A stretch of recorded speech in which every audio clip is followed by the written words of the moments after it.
Bonjour, la population augmente dans la région, le département, la métropole et la ville de Lyon. Jean-Philippe Groutier, directeur régional de l'INSEE, commente les derniers chiffres de la démographie publiés par l'INSEE justement. Bonjour. Bonjour. Merci d'être avec nous.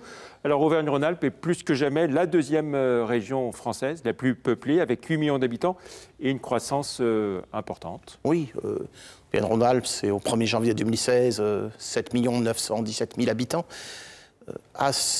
Loin derrière l'Île-de-France, mais sensiblement au-dessus des trois régions qui suivent, qui sont les Hauts-de-France, la Nouvelle-Aquitaine et l'Occitanie, qui sont autour de 6 millions d'habitants. Et cette croissance, elle est due à la fois au solde naturel et au solde migratoire. Hein. C'est assez bien... Auvergne-Rhône-Alpes est sur le podium des régions françaises en termes de croissance de population, 0,7% l'an, à peu près moitié-moitié entre le solde naturel, donc l'excédent des naissances sur les décès, et l'excédent des arrivées sur les départs. C'est 0,7% l'an, ça peut paraître peu. Si on dit sur 10 ans, ça fait 560 000 habitants en plus. Donc c'est pas négligeable. C'est entre 50 et 60 000 jeunes, par exemple, en âge d'être au collège ou au lycée.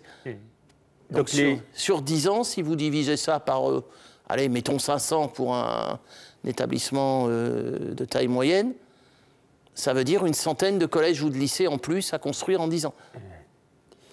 Des variations quand même dans cette région entre les départements, hein, la Haute-Savoie en très forte hausse, oui, 5,4%, et puis l'Allier et le Cantal, eux, qui sont en perte de population. Sur les 12 départements de la région, on en a 3 qui sont dans le top 10 des départements français. La Haute-Savoie, qui est en première position avec la Gironde et la Loire-Atlantique, l'Ain et le Rhône. Et à l'inverse, on a 2 départements dont la population diminue légèrement, le Cantal et l'Allier. Le Rhône est bien orienté aussi, donc vous l'avez dit, hein, plus 1%, en partie grâce à la métropole de Lyon. Oui, c'est vrai dans toute la région, donc, en particulier dans le Rhône. C'est plutôt les grandes métropoles, et au premier chef, Lyon, Genève et Annecy, dans une moindre mesure, qui tirent la croissance. Et donc, la métropole de Lyon, aujourd'hui, approche les 1 400 000 habitants. Voilà, vous venez de le dire à l'instant, effectivement, avec des hausses de population, donc c'est pratiquement 1 400 000, qui touchent les principales villes. Donc on va revenir sur Lyon, mais il y a aussi Villeurbanne, Vénissieux, Vaux-en-Velin qui frôlent les 50 000 habitants. La plupart des communes, des grandes communes, je dirais de la première couronne, gagnent des habitants. Après, il peut y avoir des cycles, je dirais, des périodes où une commune, parce qu'elle est, on construit et que de nouveaux habitants viennent s'installer, va gagner. Après, éventuellement, vous savez, si vous avez des familles qui viennent, quelques années après, les enfants s'en vont et les parents restent. Et donc, vous pouvez avoir une période moins dynamique en termes démographiques. Ouais. Et puis Villeurbanne, 150 000 habitants. Oui, 150 000 habitants, c'est une vraie grosse commune. Une des toutes premières villes de la région. Hein, tout à fait. Il faut le souligner. La ville-centre Lyon donc, progresse, à la différence de Paris, par exemple, en Île-de-France, qui perd des habitants. À Paris, Lyon progresse, on est à 515 000 habitants maintenant. C'est pratiquement 25 000 habitants en plus en 5 ans, c'est pas rien. Et à peu près tous les arrondissements progressent, même si les 3 arrondissements, je dirais, de l'hypercentre, donc le 1er, le 2e et le 4e, sont en stagnation ou avec une croissance très faible. Mais tous les autres arrondissements, et en particulier le 7e, ont une croissance forte.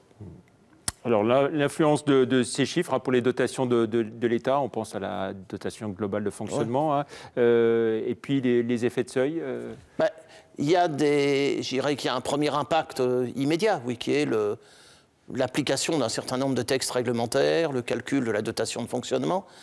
Mais au-delà de ça, c'est aussi un instrument majeur pour n'importe qui réfléchit à des questions d'aménagement, d'équipement, que ça soit plus public ou privé d'ailleurs. Oui.